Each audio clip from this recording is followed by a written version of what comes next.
สวัสดีจ้าสวัสดีพี่น้องทุกผู้ทุกคนนะจ๊ะเนาะพี่น้องเชื่อในแรงคำสาบานบ่จ๊ะเชื่อบ่เนาะแต่ว่าไม่ใช่หน่อยเชื่อเด้เชื่อเพราะว่าไม่ใช่หน่อยเคยเห็นมาแล้วนะจ๊ะเนาะมื้อนี้สิมาเว้าเรื่องแรงคำสาบานนะจ๊ะเนาะอันนี้เป็นถ่ายทอดมาจากเพื่อนครีเอเตอร์ในกันนั่นแหละเนาะแต่ว่าเจ้าของเพิ่นก็บ่กล้าเว้าชีวิตเพิ่นเนาะเพิ่นให้เฮาเอาออกมาเว้าเจ้าของช่องเพิ่นก็บ่กล้าเว้านะจ๊ะเนาะเพิ่นให้เฮามาถ่ายทอดเล่าสู่เพื่อนๆฟังนะจ๊ะก็คือว่าเพิ่นน่ะสมัยสาวๆนะแต่เพิ่นเป็นคนหน้าตาสวยเนาะทุกมื้อนี้เพิ่นก็หน้าตาเพิ่นก็ยังสวยอยู่นะจ๊ะเนาะคือเนาะผมก็ยักโศกผมงามนะจ๊ะสมัยสาวๆเนาะแล้วที่นี่เพิ่นก็มีหนุ่มๆมาจีบนะจ๊ะสมัยเมื่อ30กว่าปีผ่านมาเนาะเพราะว่าตอนนี้เพิ่นก็อายุ50กว่าเนาะมีแฟนเนาะมีแฟนแบบเป็นรักแรกเนาะจ้ะเป็นรักแรกของเพิ่นก็จีบกันตามภาษาหนุ่มสาวนั่นล่ะผู้บ่าวก็ฮักเพิ่นเนาะผู้บ่าวก็มีอาชีพแบบผู้บ่าวมีอาชีพขับรถรับจ้างเนาะจ้ะเนาะขับรถรับจ้าง อาจจะเป็นรถ2แถวอย่างประมาณนี้เนาะสมัยนั้นล่ะเนาะก็มีหน่อยก็บ่ได้ซักเนาะบัดนี้ฮักกันเนาะพอฮักกันแรกๆก็คือขึ้นรถโดยสารพอกันก็ยิ้มให้กันไปมาก็คือเป็นนั่งโดยบ่ต้องเสียเงินว่าซั่นเถาะจีบกันไปจีบกันมาความรักก็สุกงอมเนาะพี่น้องเนาะผ่านไปปี1 2ปีความรักก็เริ่มสุกงอมเนาะแต่ว่าก็บ่ทันได้พร้อมที่จะแต่งงานเนาะเพราะว่าฝ่ายหญิงก็คือต้องทำงานจะเข้ากรุงเทพทำงานหาเงินเนาะส่วนฝ่ายชายก็บอกว่าเดี๋ยวคันเข้ากรุงเทพแล้วก็เดี๋ยวผมสิตามไปเด้อเจ้าไปทำงานก่อนเนาะเดี๋ยวผมสิตามไปทีหลังเฮาสิไปหาเงินหาทองมาแต่งกันเนาะฮักกันพี่น้องฮักกันปานแบบปานจะกลืนกินว่าซั่นเถาะแล้วผู้ชายก็เลยบอกว่าก่อนสิไปกรุงเทพเนาะผู้ชายเนี่ยได้บอกผู้สาวนะว่าเฮามาสาบานกันเนาะสาบานกันว่าจุดธูปสาบานนะเด้พี่น้องสาบานกันว่าถ้าเกิดฝ่ายใดฝ่ายหนึ่งผิดต่อคำเว้าแบบไปมีใหม่หรือแต่งงานก่อนก็ขอให้ผู้นั้นมีอันเป็นไปจังซี่นะก็ต่างคนก็ต่างจุดธูปสาบานเนาะจ้ะเนาะแล้วฝ่ายหญิงก็ได้ขึ้นไปทำงานกรุงเทพเนาะผ่านไปผู้หญิงก็เขียนจดหมายมาหาผู้บ่าวพี่น้องเขียนมาฉบับแล้วฉบับเล่าแรกๆเนาะแรกๆก็สิตอบอยู่ก็ว่าเดี๋ยวจะขึ้นเดี๋ยวสิตามขึ้นไปเนาะก็เขียนมาอีกก็บ่ตามบัดนี้จดหมายก็บ่ถึงก็บ่มีคำตอบบ่มีหยัง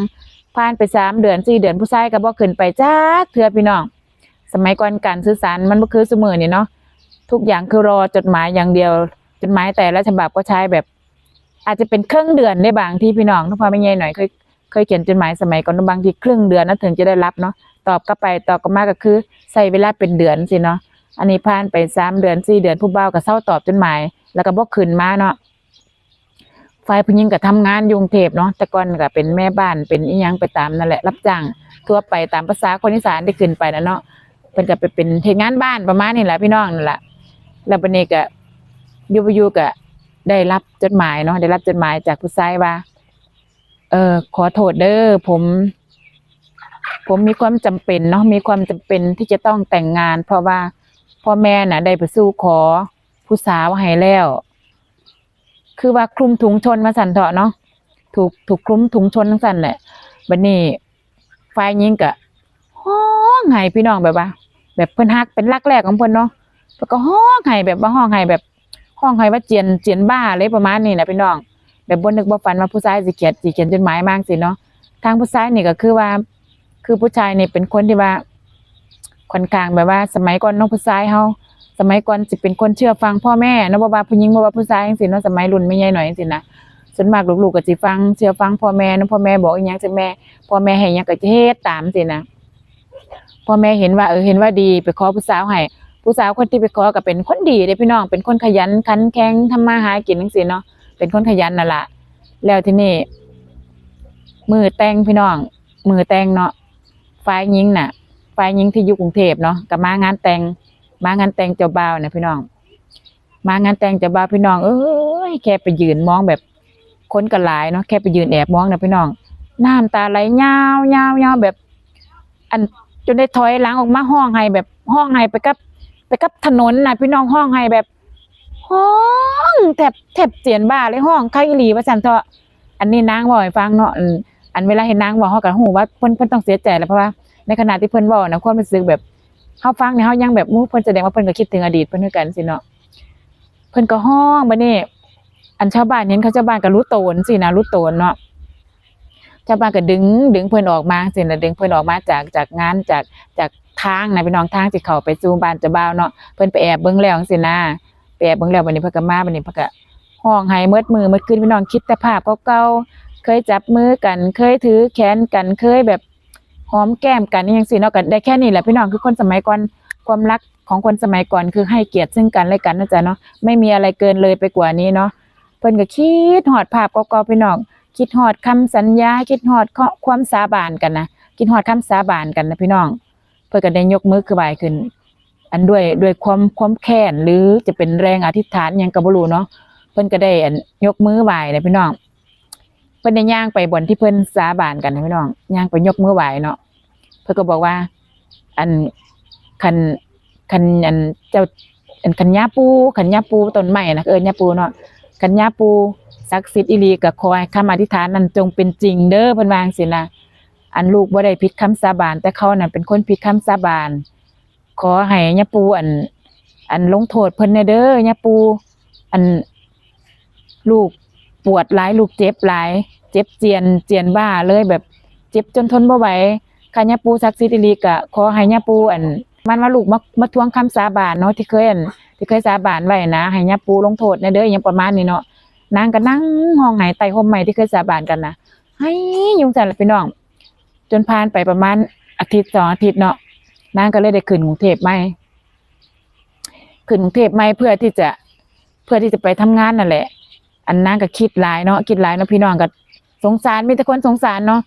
อันนางกลับมาครั้งนี้เนี่ยพี่น้องกลับมาจากกรุงเทพครั้งนี้นางงามมีแต่คนว่านางงามเนาะนางขาวนางงามขึ้นเนาะงามขึ้นธรรมดาอยู่บ้านนางก็งามอยู่แล้วนะผู้บ่าวเห็นผู้บ่าวก็เหลือใจพี่น้องทางผู้บ่าวก็ห้องให้คือกันให้บัดนี้ทางผู้บ่าวก็อยู่น้ำเจ้าสาวเนี่ยพี่น้องอยู่น้ำเจ้าสาวที่แต่งน่ะคือไม่ก็บ่ฮักหรอกพี่น้องเพราะว่าคิดฮอดแฟนเนาะไม่ก็บ่ฮักบ่อยากสิร่วมหอลงกันเลยแหละประมาณนั้นแหละแต่ไปมาผู้หญิงคนที่แต่งงานนำก็เป็นคนดีเนาะเป็นคนดีเป็นคนแม่บ้านแม่เรือนเป็นคนเอาใจอันเก่งสั่นสินะไปมาเพิ่นก็ด้วยความใกล้ชิดเนาะก็เลยแบบตกลงปองสิ้นแล้วแต่งงานแล้วก็เลยแบบจำใจกับใกล้ชิดแน่ยังแน่ก็ได้อยู่น้ำกันก็จนได้ลูกนั่นแหละพี่น้องจนได้ลูกนั่นแหละบัดนี้ได้ลูกคนนึงนั่นแหละบัดนี้ไปมาพี่น้องเอ้ยผู้ชายคนนี้เนาะอันฝนตกพี่น้องมีมือนึงเนาะอันนี้นานแล้วเนาะเหตุการณ์มันก็นานแล้วเนาะเหตุการณ์นี้ผ่านมาหลายปีแล้วเด้พี่น้อง30กว่าปีแล้วเนาะเพิ่นบ่ให้ฟังนะแต่นี่ฝนตกพี่น้องเอ้ยผู้ชายก็ออกไปไถนาเนาะออกไปไถนาสมัยก่อนก็ไถใส่งัวใส่ควายไถนาเนาะพี่น้องเนาะไถนาไปบัดนี้ฝนก็ตกฟ้าห้องตึ้งบัดนี้เพิ่นก็บ่อยากขึ้นบ้านเด้พี่น้องเพราะว่าจะเอาให้นาให้แล้วเนาะจะเอาให้นาให้แล้วแบบประมาณว่าเคยไหมก็สิขยันแน่อีหยังแน่จังซี่เนาะพี่น้องเอ้ยบัดนี้ฝนตกฟ้าห้องเปรี้ยงจอดอยู่กับที่เลยพี่น้องค่าให้นาเลยเนาะจ้ะเนาะค่าให้นาเลยเด้บัดนี้ก็เมียก็ฮ้องไห้เนาะก็เพิ่งลูกอ่อนเนาะเมียก็ฮ้องไห้แบบเสียใจเนาะก็คือเสียไปในกลางท้องนานั่นแหละพี่น้องเมียก็ฮ้องไห้ก็เจียนบ้านนั่นแหละเนาะเจียนตุยนั่นแหละฮ้องไห้หลายเนาะผู้ชายก็ตุยค่าท้องนานั่นแหละพี่น้องแล้วบัดนี้ก็เฮ็ดบุญเฮ็ดอีหยังเรียบร้อยเนาะทางผู้สาวที่อยู่กรุงเทพพี่น้องเอ้ยได้ยินข่าวล่มทั้งยืนเลยแบบล่มทั้งยืนเลยน่ะกลับมาบ้านมันนี่ก็แบบคือมันผ่านไปเป็นปีแล้วมันก็การเวลาก็มันก็เยียวยาจิตใจให้พอลืมได้แน่สินะถึงจะลืมไม่สนิทแต่มันก็ลืมได้แน่เนาะก็เลยไปต้นไม้อะไรพี่น้องไปจุดธูปแบบขอถอนคำสาบานเนาะเพราะว่าผู้ชายก็จากไปแล้วนะก็เลยขอถอนคำสาบานนะเพิ่นก็ฮ้องไห้พี่น้องฮ้องไห้แบบไม่ใช่ห้องบ่แม่นห้องไห้อีหยังเด้พี่น้องห้องไห้เสียใจที่ว่าเจ้าของบ่น่าเลยเนาะจ้ะเนาะบ่น่าไป